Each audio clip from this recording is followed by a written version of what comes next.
6 wicket শিকার করে বাজিমাত জেফ্রি ভান্ডারসের স্পিন জাদুতে বন্দী ভারত। শ্রীলঙ্কার বিরুদ্ধে দ্বিতীয় ওয়ানডেতে ধরাশয়ী তারা।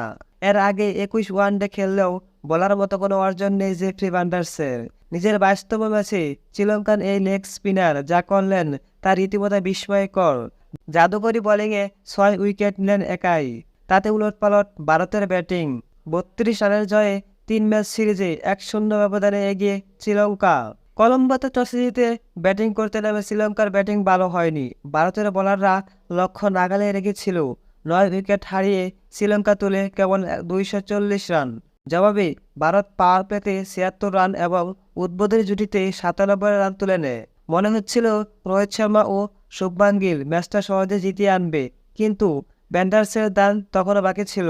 34 বছর বয়সী স্পিনার নিজের দ্বিতীয় ওভারে ব্রেক থ্রু এনে দেন, ফেরান ভারতের অধিনায়ক রোহিত শর্মাকে। এরপর একে একে তার সব শিকার শুভমান গিল, শিবম দেবী, বিরাট কোহলি, শ্রেয়াস আয়ার ও রাহুলকে। 97 থেকে 147 রানে যেতে 6 উইকেট নেই ভারতের।